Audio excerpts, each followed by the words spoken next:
We are live now. Over to you, Chidi. All right, I'm going to admit all the students in now. So before we start. Yeah, I am admitting them in. You can start with the introduction. All right. Welcome everybody to our webinar today. Thanks for taking time to join us on this interactive session with University College Dublin. We'll be learning more. Chidi, we cannot hear you. Your voice is coming really low. Oh, sorry about that. Can you hear me now? Yeah, it is still low. Can you please come towards the system or maybe remove the mic? 1 minute. Yeah, now the voice is perfect. All right. Thank you. All right. So many thanks for joining us today. Again, it is not coming, Chidi. It was Okay, let now me it is remove the perfect. mic. Can you hear me clearly now? Yes, now perfect. All right, thank you. So thank you for joining us today for the University College Dublin webinar. We'll be learning more about Ireland and University College Dublin, School of Business, and everything that has to do with University College Dublin. So joining us today from University College Dublin as seasoned experts from the university, we have Kevin and we have Ian. We'll be learning more about University College, we'll be learning about the facts, ranking, figures, and the cities. Please send in your questions in the chat box at the end of the webinar. We'll be answering all the questions. So if you have a question, just drop it in the chat box as the seminar is going on. So thank you again for joining. We hope to have a great session and we hope that you learn and unlearn some of the things you've heard about Ireland and the UK. Kevin, over to you. You can start now. Thank you. Perfect. Thank you, Chidi. Hello, everyone. Thank you for joining. Let me introduce myself first. My name is Kevin O'Brien. I am the Regional Manager for Africa and Middle East for University College Dublin, and I am based in Dubai, looking after all of the region from our hub here. I'm joined today by my colleague Owen from the School of Business. Owen, I'll let you introduce yourself before we get started. Thanks a million, Kevin. So hi, everybody. My name is Owen Taff. I am the Recruitment and Admissions Manager for the Michael Smurfit Postgraduate College of Business, which is, look, it's a bit of a mouthful, but in essence, it's our Postgraduate College of Business for University College Dublin. So I'm going to talk to you a little bit later on about the college, what we offer, the programs and the opportunities within the College of Business and post-graduation. So if you have any questions, look, as has been referenced already, please do feel free to stick them in the chat box and we will take them at the end. Perfect, thanks Owen. So let me just share my screen here so we can get started. Hopefully you guys will be able to see it there. All good? You can see that on, yeah? Perfect. Okay, so what I'm going to do is just go through a little bit about Ireland and about UCD and talk to you a little bit more about that, and then hand over to Owen. He's going to go through more specifically around the School of Business and the graduate programs. As said, if there's any questions as we go along, please put them in the chat box, and we can have a really interactive Q&A at the end. I'm just going to be looking at another screen, so I am paying attention, I promise. I'm just working off two screens here. So to start off with, just a little bit about Destination Ireland, I suppose, and really important that you understand obviously about UCD and what it offers, but also what Ireland offers and the combination of both and how it can really be a great impact on your career and what happens after you graduate. So looking at Ireland, and if I could ask everyone just to have their microphones on mute, please, that would be great. So looking at Ireland, a really safe environment. So 8th on the Global Peace Index from 2001 in terms of safety. Really young population, so really vibrant country, vibrant population. 50% of the population are under 34. Happy place. I'm sure if you've met any Irish people, we're generally quite a happy group of people, but Ireland in general is quite a happy place, a nice place to live. And then in terms of, really importantly for looking post-graduation business, it's Ireland is 11th on the Forbes best country for business list in 2021. So really good place to live, really good place to do business. And that's you can see that here by the leading global companies in Ireland. And I'm sure a lot of you will know and have heard about all of the major tech companies, born in the internet companies that are based in Ireland, but that stretches out along a load of other industries as well. And you can just see a snapshot there of some of the leading global companies that are based in Ireland and offering opportunities to our graduates, with over 346 billion annual turnover. Highlight a few more. 5 of the top 10 companies on the Forbes World Most Innovative Companies have Irish operations. So Google, Amazon, Alphabet, Apple, and Samsung. So really high quality companies based in Ireland looking for high quality graduates coming out of our university system. It's the 4th largest exporter of financial services in the EU. 5 billion in annual exports in engineering. 13 billion annual food and drink, so it's about 15% of the world's infant formula produced in Ireland and exported, and 9, as we mentioned earlier, 9 of the top 10 med tech companies of Irish basis. Another huge booming industry is internet and games capital of Europe, so over 90% of the top 10 global software tech companies, global securities, enterprise software, IT, and then those born on the internet companies, all again based in Ireland, and 30,000 people employed with over 73 billion of exports in pharma. So whatever area you are interested in studying, whether you're coming out in a specific area or you're doing a master's in a business area, there's huge opportunities in all of these areas for graduates with the right attitude and the right qualifications. In terms of education, obviously you have to have that quality education as well. So Ireland ranks top 10 globally for education, and it really is an aspect of matching the economy and the requirements of the economy with quality education and quality graduates. Also a really nice place to live in terms of scenery. So any Star Wars fan will recognize Skellig Michael there, and also Newgrange. So we have 2 UNESCO World Heritage sites, but really the country is full of spectacular locations. So when you're not studying, you can get a chance to hopefully travel around the country and visit some of these locations. But let's look at Dublin itself. So we've talked a bit about Ireland, but obviously University College Dublin, our base is in the capital city in Dublin. And you know, it's a really accessible. Ireland isn't a huge country. It's a small place, so it's easily accessible to all our other major cities. Maximum 2 hours from all the other major cities. It's easy to navigate. So it's a small city, a very compact, walkable, a good public transport. It's as we mentioned, Europe's tech capital, so home to leading international IT companies. The mountains to the sea, so I said you're on the coast, but also the mountains behind, so it's very scenic outside of the city, and a gateway to Europe. So it's a really good location to be accessible to the rest of Europe. Obviously, as well with Brexit, it is the only English-speaking country still left in the EU. So good access to the rest of Europe also, and a coastal city, so located on the east coast of Ireland. We spoke a little bit about the different companies and they're being based in Ireland and based in Dublin. So this is a little snapshot. This is an area which has been redeveloped in the city, and it's now referred to as the Silicon Docks. So you can see just a snapshot of some of those companies that are based there in such a small area, giving you good access to these companies. And if we look at that in relation to where we are based in UCD, it's less than 5 kilometers away. So the opportunity for networking while you're studying, working on that opportunity after you graduate, and how do you progress afterwards. These companies are easily accessible in terms of location to where you'll be studying at UCD.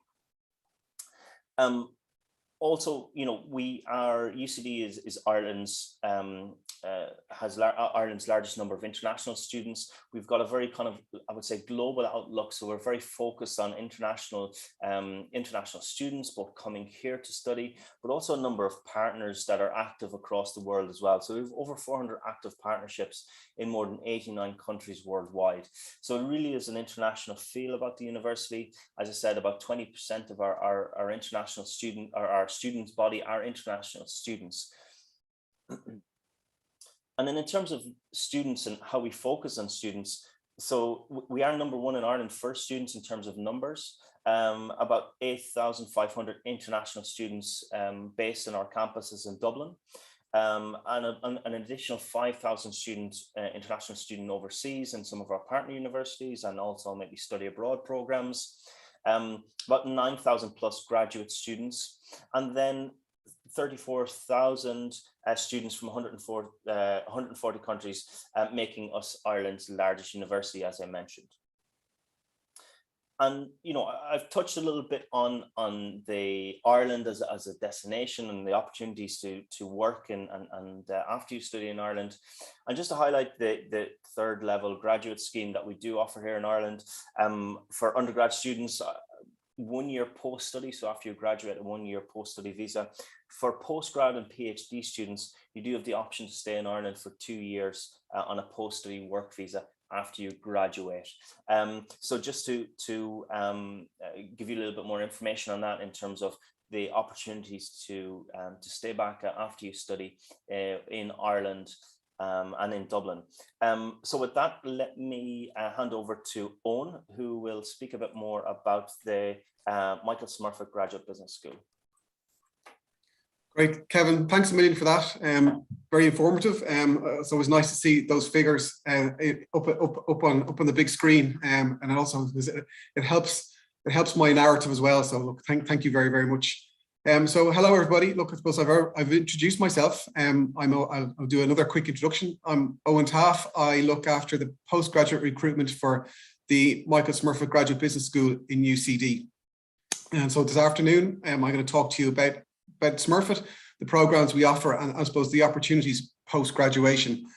So I suppose, look, firstly, I'm delighted to have you here and to listen to our talk about UCD and about Smurfit. So I suppose one of the questions I get asked regularly, and I suppose rightfully so, is why Smurfit over other postgraduate business schools? Well, I suppose one of the key things about Smurfit is with respect to our peers, we are quite a small bespoke business school. We would have about 1,600 students all told across our MSc, PhD and MBA programs. We're one of only 2 business schools within Ireland that have the triple crown of accreditation, and we were the first within an Irish context to hold that and held it for the guts of about 25 years before our peers got that triple crown of accreditation. And I suppose that triple crown of accreditation is the gold standard for business schools. It shows not only we have the structures in place with respect to teaching and education, but it also shows that we have the networks in place and the supports established to allow you as a student to flourish both from an academic perspective, but also from a postgraduate qualification perspective, to ensure that you get all the opportunities available to you to make the most of that qualification that you've achieved with us within Smurfit. One of our key things, I suppose, and one of the most important things is the academic faculty and academic excellence. Look, it's critically important with respect to, I suppose, your education. We have faculty from across the world. Obviously, a significant number of our faculty are Irish, but we have faculty from India, from Europe, from the States, from Africa as well. What we try to do as much as possible is to make sure that faculty have both, I suppose, academic and professional experience, so that they can talk to both and understand the practicalities of, I suppose, what they teach from an academic perspective and how that translates into a professional work environment. Again, one of the most important things, I suppose, from a student's perspective and somebody inquiring about a postgraduate program is employability post-graduation. Again, one of the things that, look, we're very proud of, and one of the things we focus on is making sure our graduates have a huge amount of opportunity post-graduation. And I suppose, as we speak across the board in Smurfit, 89% of our graduates are in employment post-graduation. And I suppose, speaking from the wider UCD perspective, we're ranked #1 by QS for employability for the last, I'm going to say, Kevin, correct me if I'm wrong, but I think it's the last 5 years in a row within an Irish context. So I suppose that just shows, I suppose, the strength and depth of our relationships with employers and I suppose the employer market, and it just shows the importance of, I suppose, our relationship with them and the fact that they will come to us to look to recruit our graduates.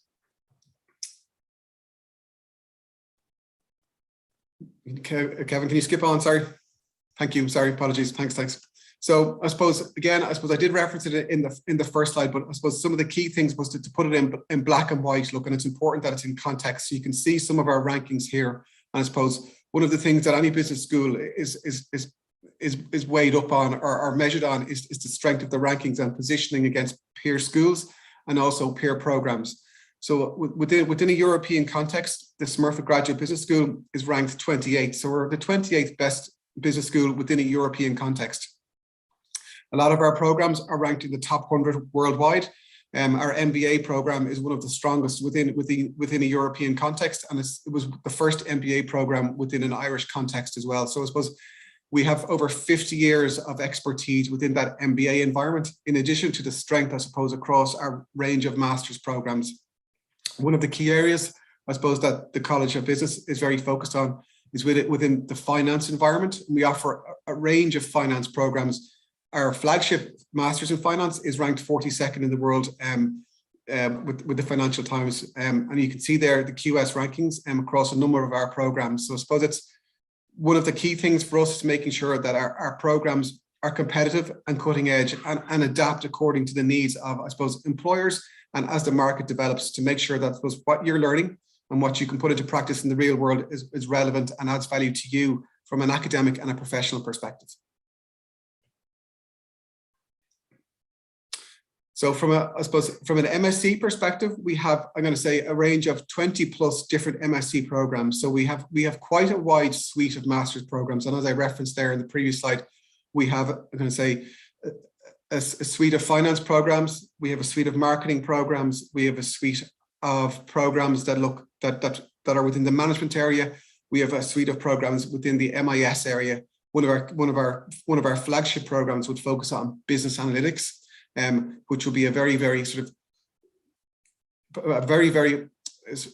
program that attracts, I suppose, a significant amount of interest. I suppose number one, because of the area the subject area that's taught, but also I suppose from a postgraduate job opportunity perspective as well. Graduates with that business analytics skill set and knowledge are in very, very high demand, particularly given, I suppose, the last 2 years where we have had issue around working remotely. The use of data and how it's managed is critically important to, I suppose, to allow organizations to reach out to their potential customers. What you'll see as well within a Smurfit environment is that we have students from in excess of 60 countries. Fundamentally, we try to create an environment that is uniquely Irish, but gives you an international education as well. So we will have students from India, China, Ireland, the States, Europe, a significant number of students from Nigeria and other African countries as well. So what we try to do is create a very diverse educational environment where everyone brings different perspective and different experience to the classroom. One of the important elements within the Smurfit environment is that not only do you learn from exceptionally talented and well-qualified academics, but you also learn from your peers in the classroom as well. And that's critically important. Their experience and what they've learned and how they've learned it will add to your understanding of not only the subject area, but also the real, I suppose, the practicalities of a real life work environment as well.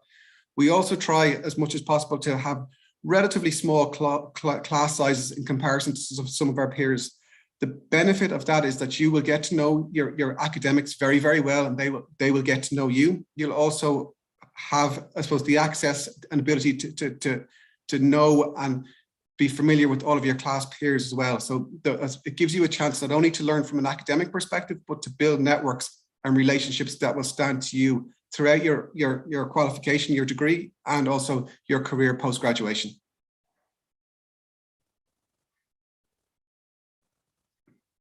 So one of our flagship programs, as I referenced, is our MBA. We've had it within the College of Business for the last 50 years. So it's the first MBA program within an Irish context.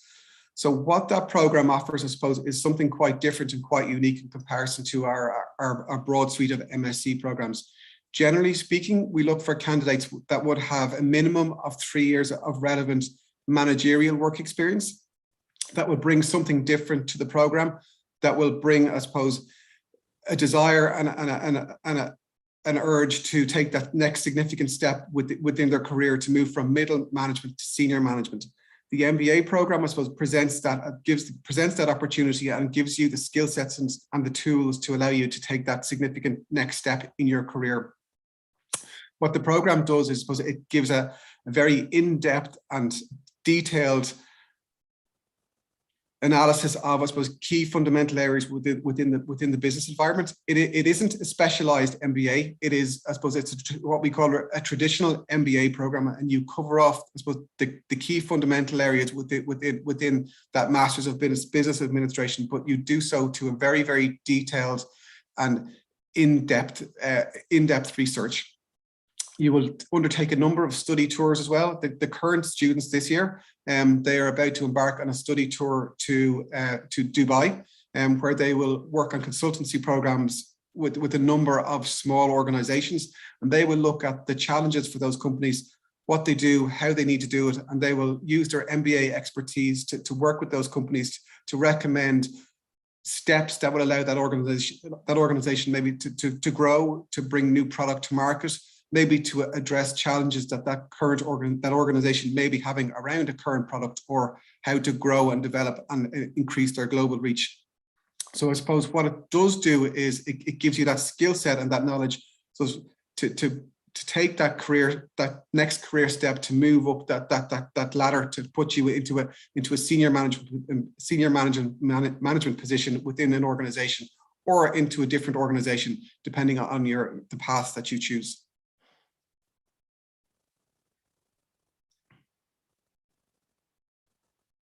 So here, just as a quick snapshot, I suppose, from the MBA careers team. Okay, so just gives you a flavor and sense of, I suppose, what happens or the opportunities during and post graduation. So the areas, the key one that you need to look at is that section in green, okay, from a full-time MBA perspective. And one of the key things, I suppose, is from the 2020 class, which is our most recent data. You'll see that within 5 months of graduation, 100% of the class were employed. You can see there's a significant increase in base salary from the salary that they had initially when they joined the program. And I suppose significantly, you'll find that a lot of candidates in the program will change sector, or will move into a different organization or organization type. So I suppose what the MBA allows you to do is to take the skill sets and knowledge that you have, enhance it and develop it, and transition those skills into a new sector, which may allow you to take a significant step further along in your career. So what it does is, it's not only builds that academic knowledge and the practical knowledge, but it gives you a wider network and the opportunity to engage with potential employers. And I suppose, much to reference Kevin's slide previously, with respect to employers, you can see on the bottom of that page there, some of the employers that would engage with our MBA candidates and also our MSc candidates in the College of Business. So you're looking at, I suppose, the top organizations within a tech environment, within a finance environment, within a consulting environment. So these employers are engaging with the College of Business and the careers team on a regular basis, not only to connect with the MBA students, but also to connect with our MSc students.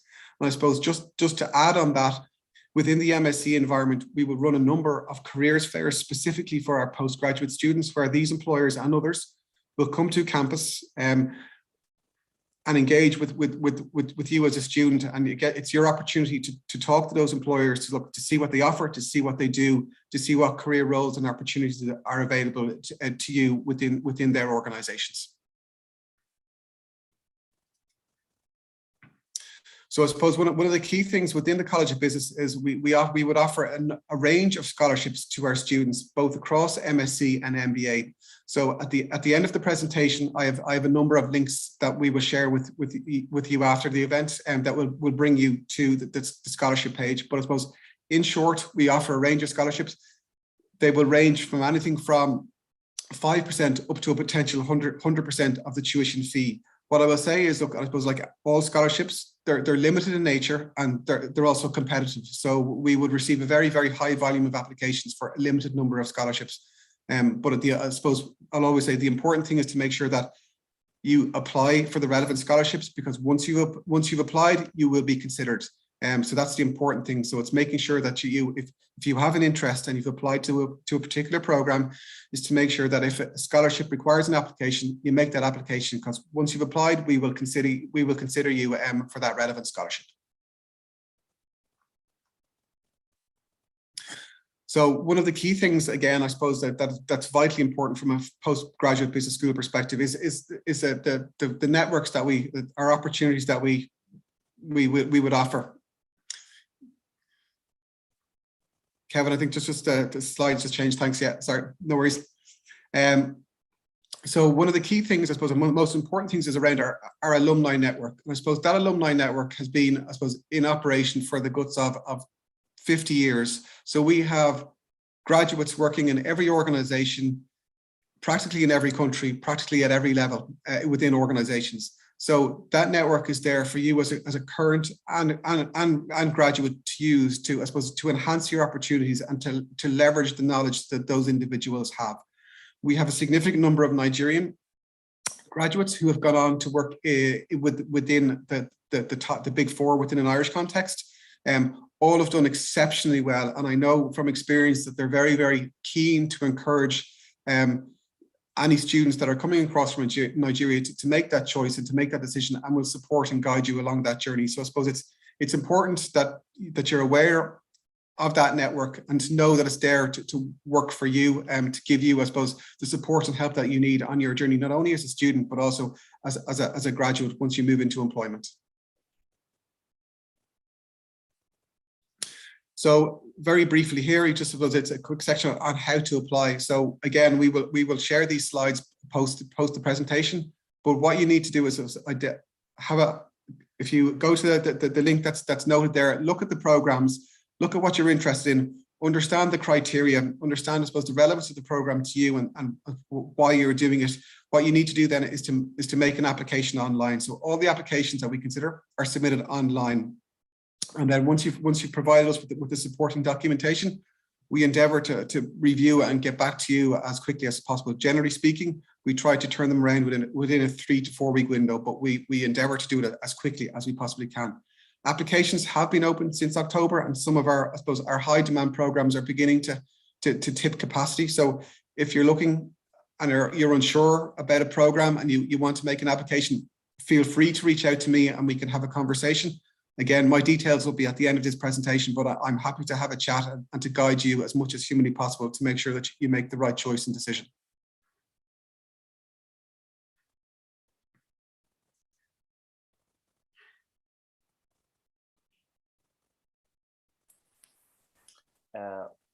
Perfect. That's it. Next slide, or are we finished? I think there's two more. Yeah, the links. Sorry. Yeah, grand. Yeah. So, folks, this slide here obviously has all the links that are relevant to you with respect to both MSc and MBA, and we will be sharing this post presentation. Okay, so you don't need to worry. You don't need to screen grab it or anything else. We will share it afterwards. Similarly, the final slide there that Kevin's just going to skip onto has my details, with respect to any queries. So if anybody wants to jot that email address down, feel free to send me an email and we can have an email conversation, or I'm quite happy to set up a Zoom conversation at any stage that would suit over the next week or so. So if anyone has any questions, feel free to pop them into the chat box and we will answer them to the best of our ability. Hi, Ian, thank you very much. So we'll be going straight to the questions. Let me start from the ones on YouTube, then we move on to the ones here on Zoom. 1 minute, please. All right, 1 minute. I'm trying to get to Zoom, to YouTube. Okay, so this person is asking, is IELTS necessary to apply for study abroad? Do you accept Duolingo scores instead of IELTS?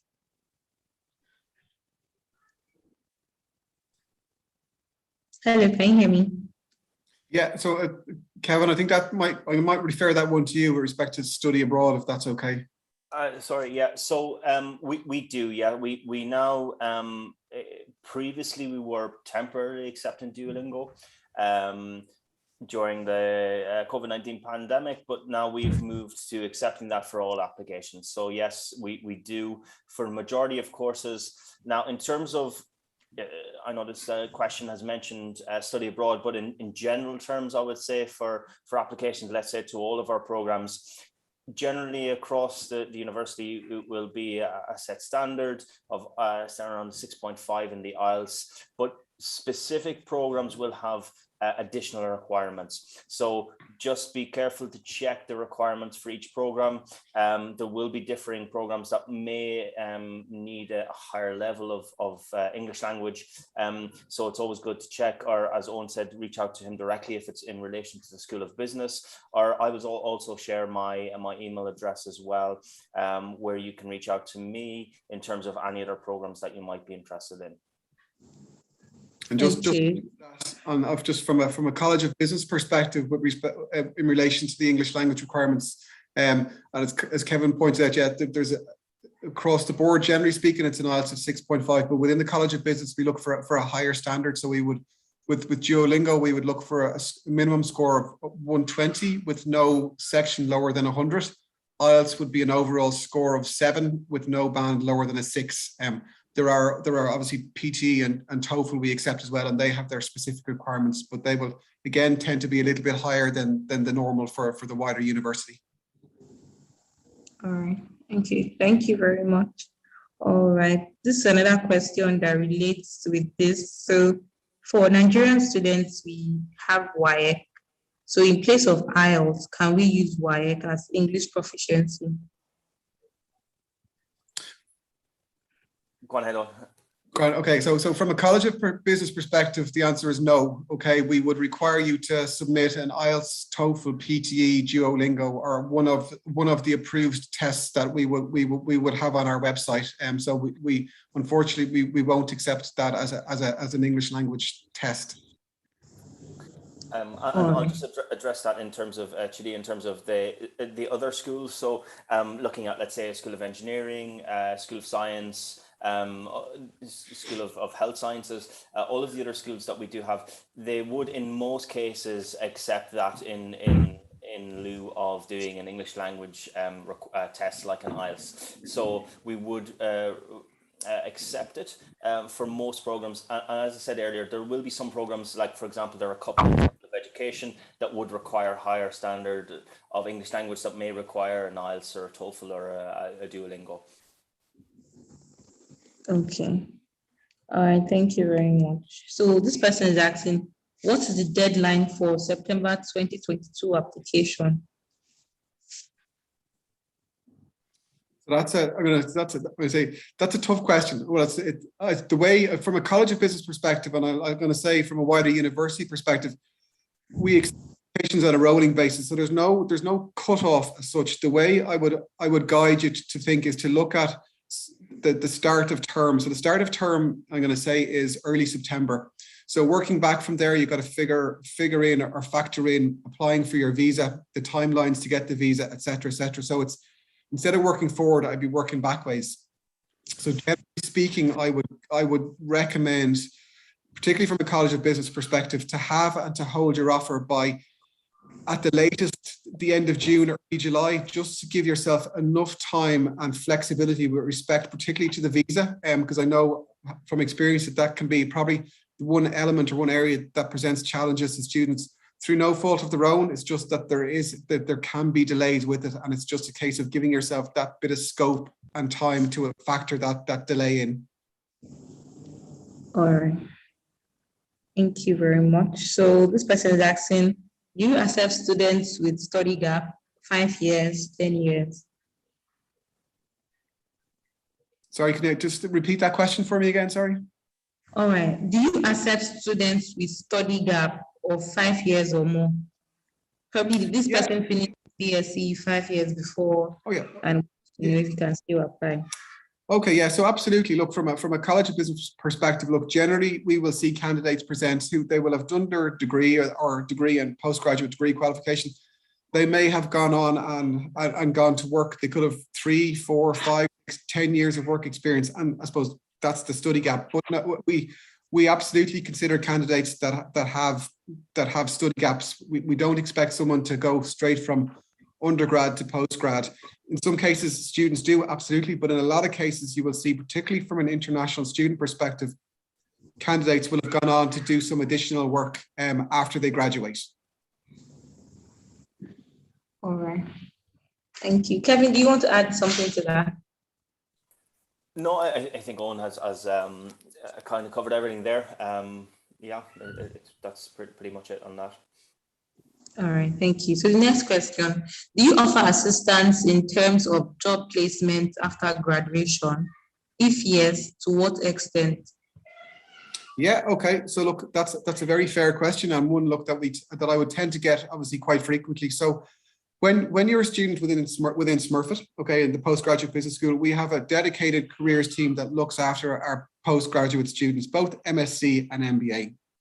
Okay, so that careers team runs, firstly, I suppose, a number of seminars around soft skills, so interview skills, presentation skills, psychometric testing, how to build a LinkedIn profile, how to engage with potential employers. They'll also run, as I referenced, a significant number of careers fairs and events within the postgraduate business college, where you get a chance to meet and engage with potential employers. Those fairs will focus on supply chain. They might be focused on finance. They could be general management, but you will have all the top employers in attendance there to meet and talk to you about, look, what you do and what your qualifications are.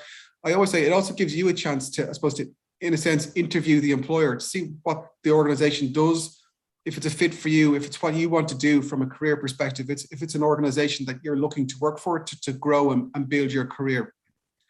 So I suppose what the careers team do, they will, what I always say is, you join Smurfit, okay, you build that academic qualification. The careers team gives you all the soft skills and the skill sets. We bring the employers to you. As a postgraduate student, it's then down to you to bring all those together, to connect with and engage with those employers, okay? So it's down to you to gel it all together and take that next step. But we are there to support you on that journey along the way, to make sure, look, that you're making the right decisions, taking the right steps, connecting with the right employers, and doing the right thing. Look, what I will say, again, and I will always say this, doesn't matter if you're Nigerian, Irish, Indian, Chinese, the postgraduate recruitment market is highly competitive. There's no question about it, okay? So you're gonna make a lot of job applications. You're gonna get a lot of thanks, but no thanks, okay? It is frustrating, but that's the nature of the beast. And the more, I suppose, the more you engage, the more you connect, and the more you push on doors, the more opportunity presents itself. Look, I always say, it doesn't matter whether you're in Ireland, Nigeria, India, China, it's all about the connections and the relationships. And the more you build those, the more opportunities will open up for you. All right. Thank you very much. Sorry, Chidi, just to add to that, I think that's the case across, you know, on said specifically about the School of Business there, but I think that's the case across all of the university. But I would always say to students, you know, treat it like an additional part of your program. Start early, put the time in, and you know, if students are prepared to put the time in and you know, work with the careers team, you know, work on their networking, go out there and meet companies and network.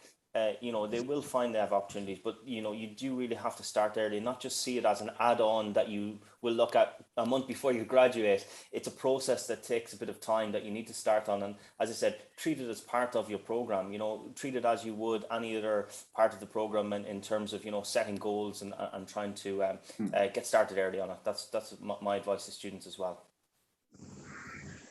All right, Kevin, thank you very much. So the next question. So this person is asking, I need information about the range of tuition for MSc, FinTech, Financial Technology, and mode of payment. So I'm going to say we have a master's in financial data science. I'm going to assume that that's the one that they're referencing. What I might do is, I might put up my email address, and if they want to email me directly, I can provide the relevant information. I suppose if it's quite specific. But generally speaking, okay, the fees are published on our website. I'm going to say that the fees for the financial data science are in a region of about 24,000 euros. Payment wise, you will be required to, so from a university perspective, you can pay your fees all in one go if you wish. You can pay them over 3 semesters. But there's also, I suppose, to be aware that your visa may have some requirements that you may have to pay an additional amount of your fees for the first semester. So there's a number of, caveats to take into consideration. But what I will do is I will drop my email address into the chat function. And if that individual wants to drop me an email, I'm happy to come back to them with specific details. All right, thank you very much. Okay, so this person is asking, what is the deposit? What exactly are we paying for deposit before visa or before CAS? Sorry, can you repeat that again, Judy, please? How much deposit does a student need to pay before they get CAS? Is this in relation to CAS, so in relation to the visa application? Okay, so in England, there's Yeah. England, UK, you need to pay, some schools pay £3,000 to get CAS, and then you provide bank statement to get visa together with the CAS. Yeah. So I suppose I'll touch briefly first of all on I suppose the visa application in comparison, I suppose, to the UK system works slightly different. I would say probably an easier process overall. And as Owen mentioned earlier, the key with it is kind of being in good time in terms of having your offer in good time, and being able to get all your documents together and have your full offer. And that's really important. You know, there's two types of offer you may receive if you're successful in an application. You may receive a conditional offer, and that would be condition maybe that you haven't completed your degree yet, or maybe you haven't met the English language requirements or some other requirements for the program. And then the second one is a full offer, where you meet all the requirements and you receive a full offer letter. It's really important to take note, when applying for a visa for Ireland, you need to hold a full offer letter. So if you are, you know, maybe it might be English language requirements, you need to make sure that if you get a conditional offer, that you have your English language test planned in good time so you can apply for the visa. In terms of the deposit, that will be dependent on the program. I think Owen can touch on the ones for the business school, but across the rest of the university, it will really depend on the university how much the deposit would be, in terms of to secure the place first of all, and then generally that would be enough to apply for the visa. But that may be different for some of the programs in business on. No, I think, look, Kevin, you pretty much sort of addressed the key areas. And just from a deposit perspective within the College of Business, for the vast majority of the programs, the deposit is €500. For the MBA, it's €1,000. But again, I suppose, again, with the other items that you've addressed around the offer and the different types of offer when it comes to visa are relevant to the College of Business. You must hold, obviously, that full offer, full accept when you're making your visa application. And the earlier you have that, the quicker you'll get your visa turned around. Yeah, and sorry, just maybe this was what the student was actually initially referring to. I might have gone off a bit of tangent there, apologies.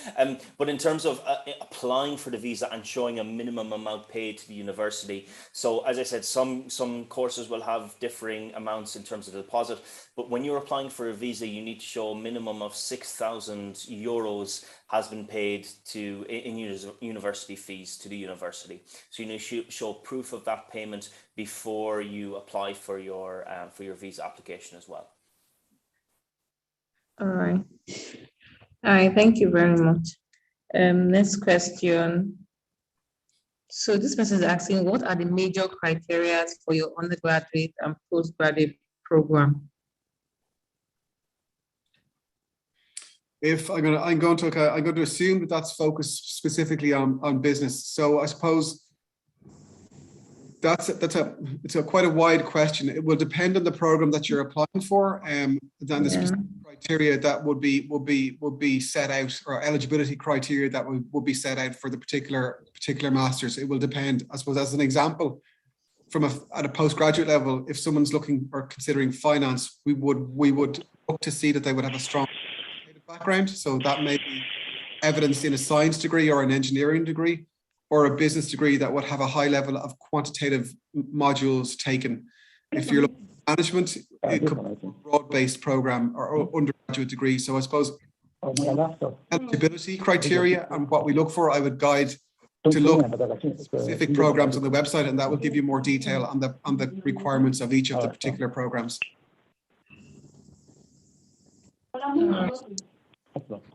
Thanks very much.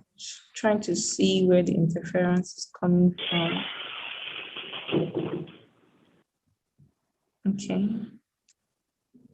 All right, I'm going to the next question now. 4 minutes, yes. So this person is asking, do you accept HND for your postgraduate program?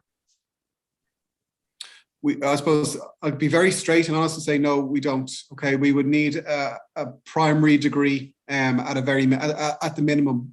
We wouldn't accept a HND in lieu of a primary degree.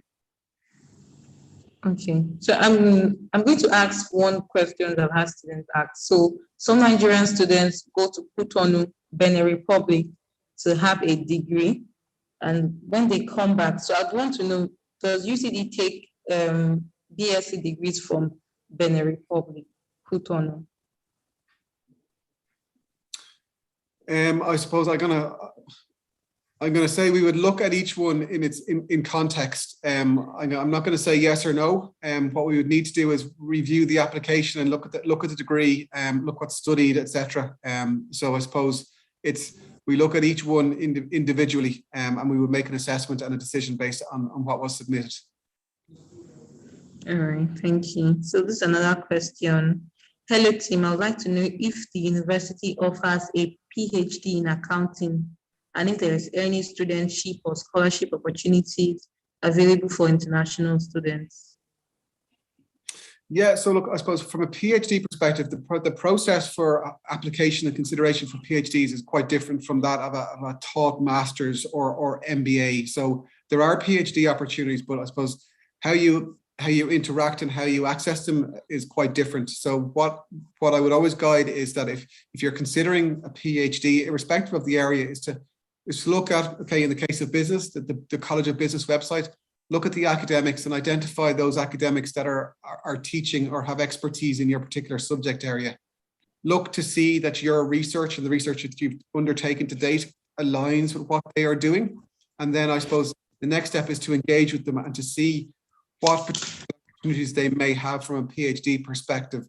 Now, look, again, across the board, PhDs are highly competitive, particularly in a College of Business environment.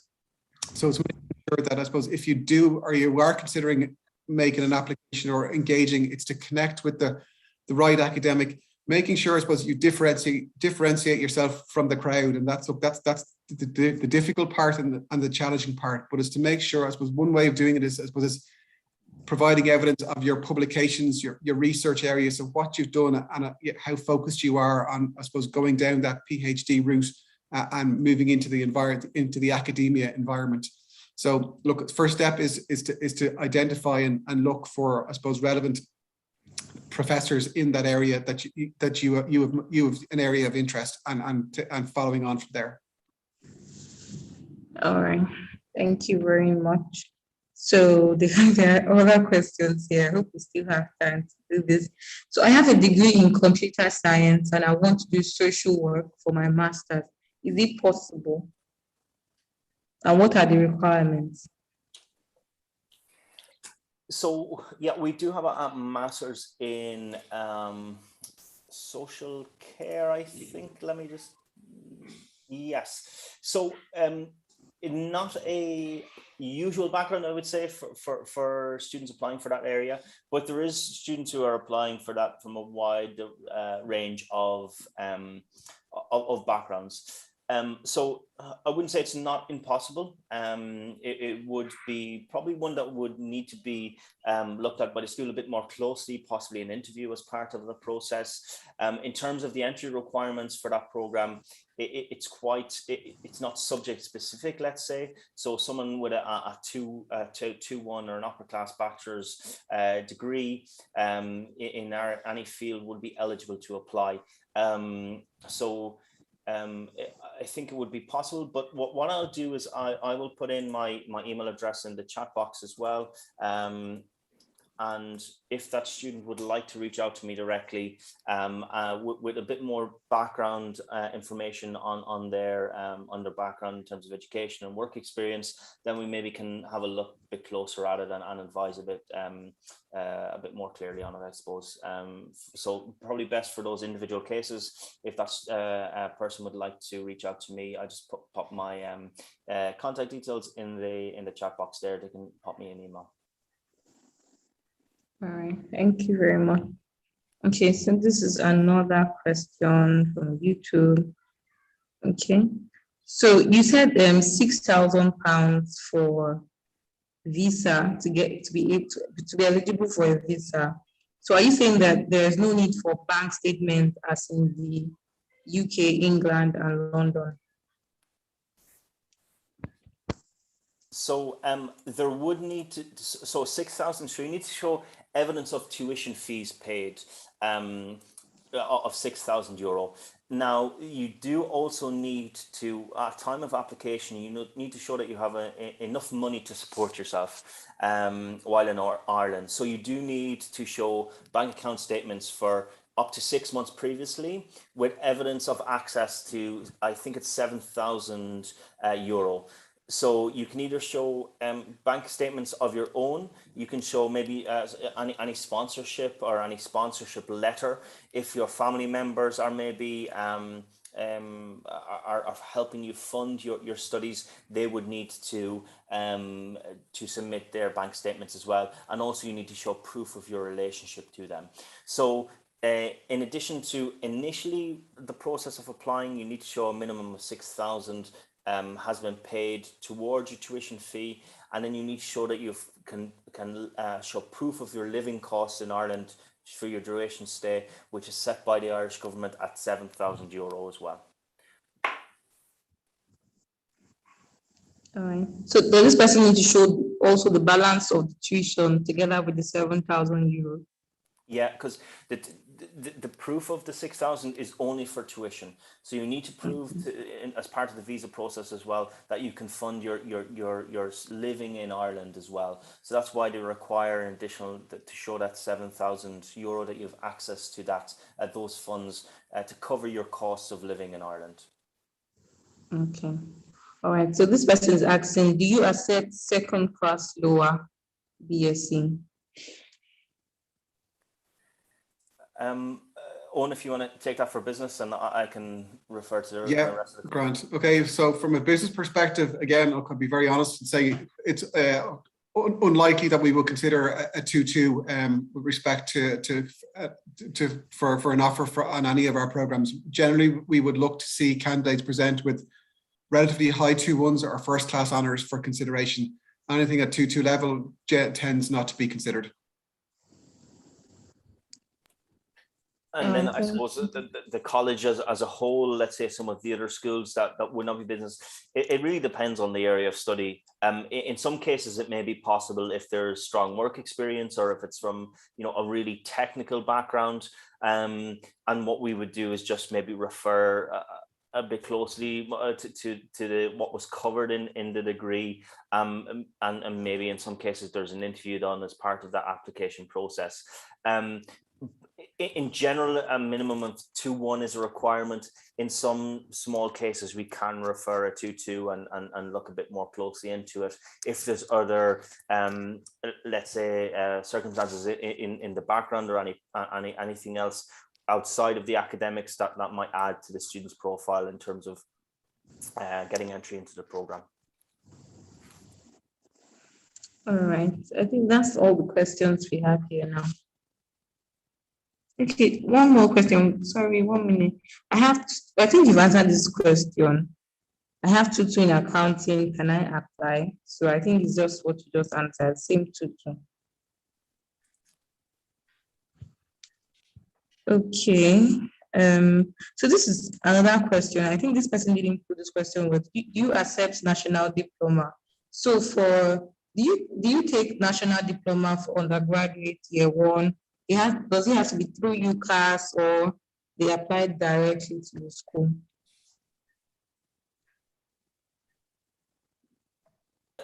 Sorry, can you repeat that again, Chidi? do you accept national diploma? Like it's an ND for undergrad. And is it through UCAS or we can apply directly to UCD? For undergrad, I suppose, again, it would depend on the program. So depending on the entry requirements for the undergrad program, and that will differ from the School of Business, School of Engineering, School of Science, Medicine, whatever it may be. But we can use the national diploma in addition to the high school transcripts to calculate the entry requirements. So it can be used in addition, yes. In terms of application, and I suppose, you know, probably students are used to working with the UK system a lot, and you know, it's a very, it can be quite a long drawn out process, I would say, you know, applying for undergrad in the UK and going through the UCAS system. One thing I would say, and really an advantage with applying for universities in Ireland and particularly with UCD, is it's a very simple application process. You apply directly to the university on our website.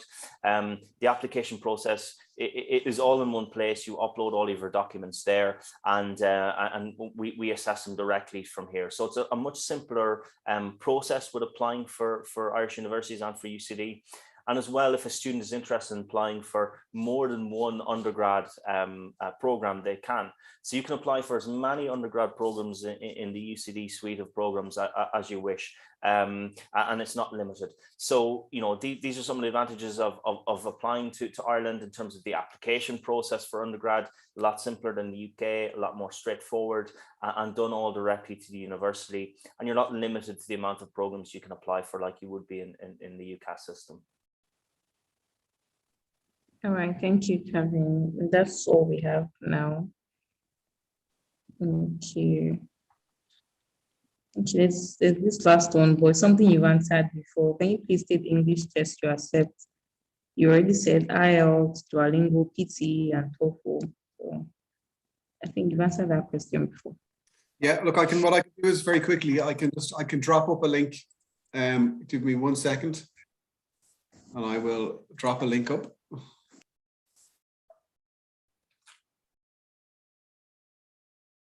So that link there details all the English language tests that are accepted by the College of Business and the required scores for those relevant tests as well.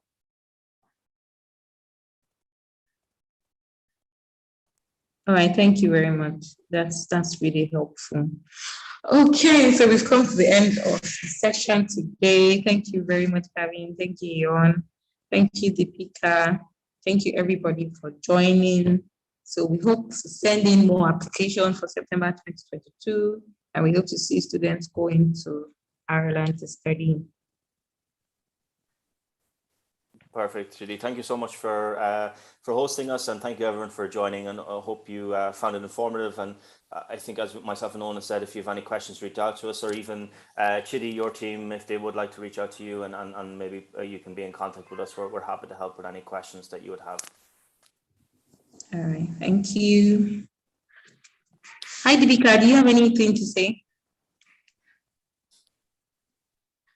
Very knowledgeable from your end. So we are now moving towards the end of the seminar. Hi, Deepika. We can hear that you're talking, but I can't seem to hear you clearly. Yeah, can you hear me? Can you hear me now? Yes. Okay, so I would just like to thank you, Ion and Kevin, for the knowledgeable presentation today. And thank you so much for your valuable time today. Now we are moving towards the end of the seminar. So we are just doing the bye-bye now. Okay, bye-bye, take care.